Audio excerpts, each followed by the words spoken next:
Mike, the loss to Alabama, it doesn't surprise either one of us. Probably doesn't surprise Certainly everybody not. in this room. No. But can they learn some things from last week's loss to Alabama? What can they take to move forward against Kent State this weekend? Well, I thought Joe today in the press conference talked a little bit about there hasn't been a guy who has enough sort of self-confidence to step forward in the locker room and shake people, or grab people and shake them, and that kind of thing is lacking. And he talked a lot about tentativeness. Guys are in position, but they're not confident that they're in position, so they don't go ahead and make a play. That kind of stuff. And I think that's where maybe this game might help them a little bit down the road, because this is.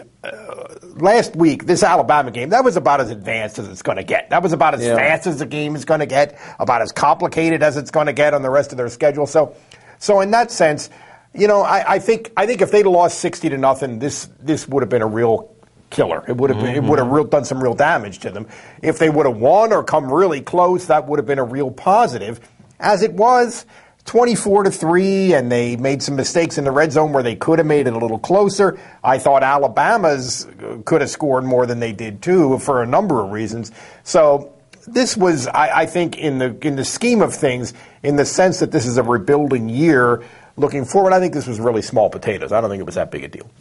Again, you mentioned red zone mistakes. There was a couple chances. I think you can really have some good footage to take back to guys. Those who maybe had their heads a little too high because they beat Youngstown State, you can bring them down to earth. But we had joked how Youngstown State was probably 3 foot of water, and you just went into 10 foot of water with Alabama. But you know what? They didn't drown in that 10 foot of water. They didn't drown. That's a very good analogy.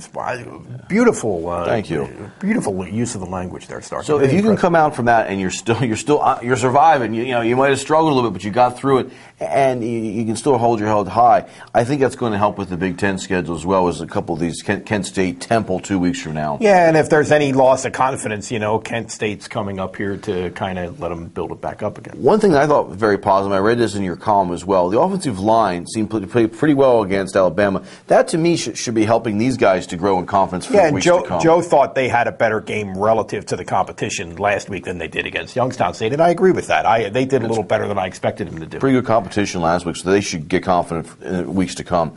What do you want to see this Saturday against Kent State? How can we keep seeing this team grow as a team? Better running game, better defense against the run, both of those things. I thought their front seven defensively did not do well. Their linebackers in particular, I don't think, are playing very well. And that's why you see, whereas almost always in the recent years, the linebacker has been their leading tackler. Against Alabama, it was 2 secondary guys, which means you're getting killed at the line of scrimmage. And so they need to do better in that regard for sure, I think, on both sides of the ball.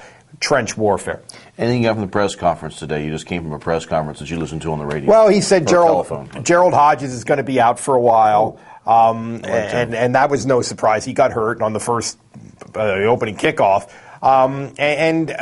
he said that he's talked a lot about having a lot of good young players, a lot of good young receivers. So I think a lot of these kids are going to play more. I think he's going to be running kids in and out of the game. They played a lot of defensive linemen down there. He said in part because of the heat, but those kids got their feet wet a little bit. Transitioning from a young team to actually putting the young guys into the fire, I think, is what we're going to see over the next couple of weeks. Real quick question. As you say, more receivers getting the mix, more young guys getting the mix. Graham Zug is paging Graham Zug. Where is he? He doesn't have a catch yet on the year. Had one drop the other day. What's going on with Graham Zug? I asked Joe what's going on with Graham Zug, and he thought I was talking about Dr. Billy Graham at first. He very disoriented. But he said he thinks it's just a coincidence. He did drop a big one down in Alabama, but it's a matter of everybody getting more comfortable with each other. The passing game, he thinks they're going to eventually have a good passing game. They have the weapons there to do it. Quarterback, receivers, just hasn't happened yet.